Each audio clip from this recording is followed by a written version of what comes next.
no clothing. I just got supplements. I believe these are the shorts for training. Quick Dry tank top.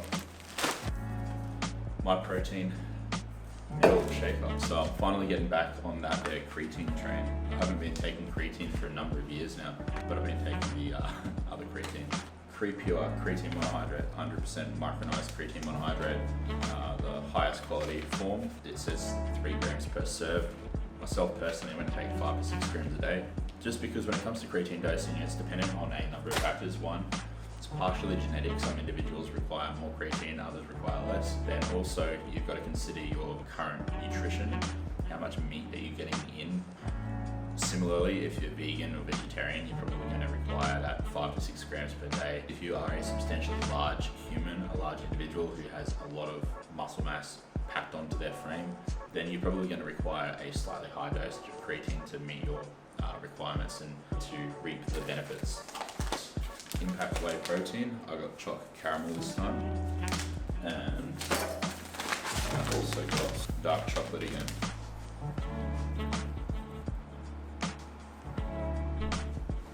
Pepsi Max Mango. If you haven't tried this, guys, and if you love mango as much as I do, then I highly recommend giving it a go. But yeah, basically what I've got here for my meal number 3 is 200 grams of ground venison or ground deer, and that's raw weight. Then I've got 200 grams of basmati rice, which is cooked weight, and I've got 125 grams of steamed vegetables, which is raw weight or frozen weight. You're probably going to argue, Nick, using uncooked nutritional information for rice is far more accurate, and you should probably be doing that if you're doing a comp prep. And I beg to argue the opposite, because at the end of the day, the only potential negative implication that can come from using cooked weight nutritional information for rice is if you're not consistently cooking the rice the exact same way each time. If you're adding a different amount of salt to it when you're cooking it, adding a different amount of water, using a different cooking method each time. But I cook it in a rice cooker where it's enclosed in a controlled environment, so the cooking process is very, very consistent, and so I'm pretty much controlling every single variable down to the exact gram outside of actually cooking it in the rice cooker, and the rice cooker is very consistent with the way it cooks it and the amount of steam it lets out each time. So I would argue it's just as accurate as using raw weight rice, especially considering I don't leave it in the fridge for long. I finish the rice I cook in bulk usually within 1 to 2 days, so it doesn't have time to lose weight and distort the nutritional information per 100 grams. I'm a very neurotic person, but I'm also about practicality and efficiency, and this is more efficient than divvying out individual raw portions of rice and spending 2 to 3 times as long prepping your food. So that's what I do.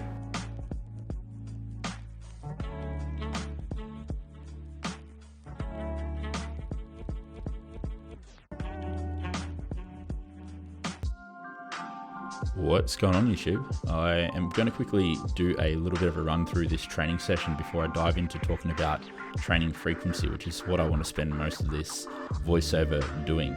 To quickly touch on this training session, I did 2 sets of rope tricep pushdowns to begin the session.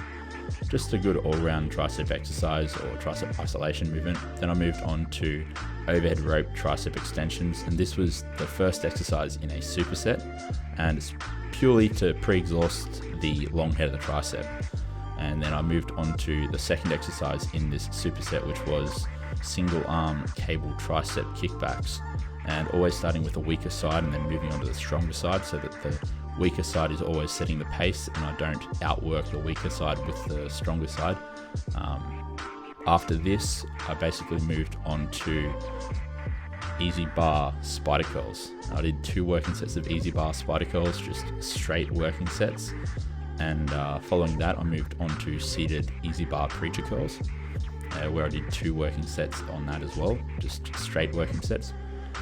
And after the seated easy bar preacher curl, I moved on to single arm cable bicep curl with the cables behind me, so I was facing away from the cable. And the purpose of this is to change the force profile, so the most difficult or the most loaded portion of the movement is at the stretched or bottom fully lengthened position of the bicep. Whereas if you face the actual cable pulley when doing cable curls, you're going to load up the peak contraction more than the stretch or the fully lengthened position. So I did the cable curls single arm facing away, and I started with the weaker side, of course, and then after that I moved on to JM press to finish off the session and for the final tricep exercise. I did 2 working sets of 6 to 10 on that. And I did that at the very end of the session purely to limit how much load I could use on the actual exercise, because if I did it at the very start of the training session, I'd be able to use far more load to approach failure in that rep range. And in doing so, I was going to put my joints under a lot more stress, a lot more load, and there would be a high potential for causing some sort of niggles. So I moved to the end of my session, and going into it pre-exhausted means I'm not able to use as much load, even if I do a lower rep range, which is what I prefer to do on JM press. I just find I get more bang for my buck when I do 6 to 10 reps or 8 to 12 reps. Anything above that is just a waste of time for me. So yeah, that was the training session essentially. Okay, so the reason why I wanted to talk about training frequency and touch on how and why a higher training frequency approach is beneficial and not just to natural athletes but also enhanced athletes is because there's still a lot of misunderstandings surrounding the true benefit of a higher frequency training approach. Now, historically, especially when I first got involved in the whole evidence or science-based training approach back in late 2011, early 2012, it was the whole idea or the notion that you wanted to do a high frequency training approach was to elevate muscle protein synthesis around the clock, because the scientific literature was showing that MPS or muscle protein synthesis is only elevated for about 24 hours post-training. So in order to re-elevate or re-stimulate and promote muscle growth beyond that 24-hour period after that training session, you needed to retrain that muscle to then elevate MPS again and get that continuation of protein synthesis and the creation or the generation of new proteins to be used to repair and build the muscle fibers bigger and thicker over time.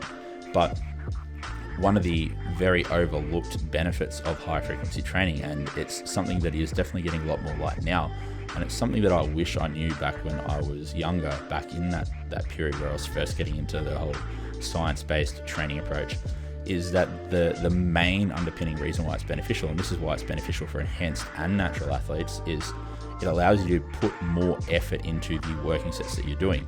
For example, if you do 4 working sets in one session once a week, you're only hitting that body part or that exercise once a week.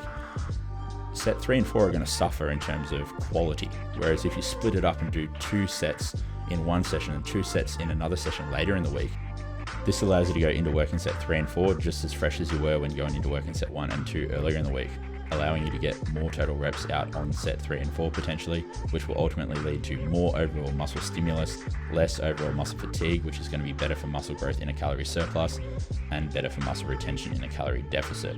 And that is ultimately the main reason why a high frequency training approach is beneficial, not only for natural but also for enhanced athletes.